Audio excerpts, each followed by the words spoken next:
Assalamualaikum warahmatullahi wabarakatuh. Kembali bersama Nyambi. Oke teman-teman, para sahabat bonsai dimanapun Anda berada, hari ini saya akan memberikan salah satu dari tip ketika kita akan memilih bonsai atau ketika kita akan membeli bonsai.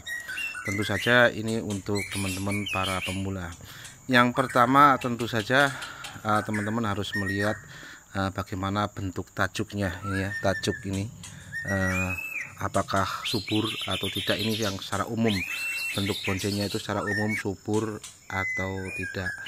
Yang kedua yang menjadi sangat penting yaitu ketika bonsai itu bukan air terjun semacam ini atau bonsai yang formal atau informal, maka yang paling penting kedua adalah perakarannya.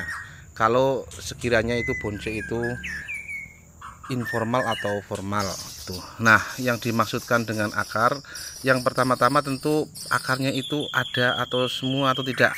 Maksudnya keliling itu ada enggak. Tidak harus rapat semacam ini ya teman-teman.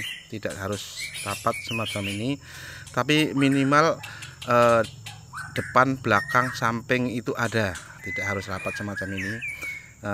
Ada tidak akarnya yang bagus maksudnya ya. Kalau sekiranya akarnya itu tidak ada untuk bonsai-bonsai yang formal atau informal, maka ya lebih baik mungkin dialihkan atau mencari yang ada. Tetapi untuk masalah akar ini juga masih tergantung dengan jenisnya. Ketika jenisnya itu misalnya sinensis atau cemara, maka biasanya memang susah untuk mencari akar yang lengkap, yang ada depan, ada belakang, ada samping, ada apa, itu susah itu teman. Yang ketiga tentu keseimbangan cabang. Jadi ketika ini ada cabangnya itu sudah berimbang dengan batangnya ya. Jadi ini batang, ini cabang, besarannya itu minimal sepertiganya dari batang yang ada. Nah, ini keseimbangan cabang yang maka ini penting untuk diperhatikan untuk mencari bonsai. Yang selanjutnya tentu gerakan atau gerak dasar dari bonsai itu. Saya kasih contoh, ini kan kebetulan informal, jadi gerak dasarnya ya biasa-biasa aja. Tapi ketika formal ya, ketika yang informal atau yang lain, maka gerak dasarnya harus penting karena itu menyangkut keindahan. Saya berikan contoh, misalnya ini. Maka kalau kita lihat cabang bonsai cendrawasih ini mempunyai gerakan yang lumayan ya. Nah, ini salah satu gerakan batang ya. Nah, atau gerak dasar yang disebut dengan gerak dasar ini. Gerak dasarnya itu bonsai itu tidak terkesan kaku ya, tidak kaku itu, maka yang mungkin yang kita pilih ini semacam ini.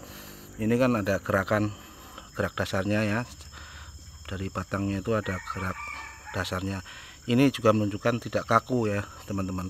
Ini tadi yang ketiga. Yang keempat tadi, setelah itu kemudian perantingan. Nah, untuk mengecek perantingan itu jangan saja dilihat dari atas misalnya begini teman-teman.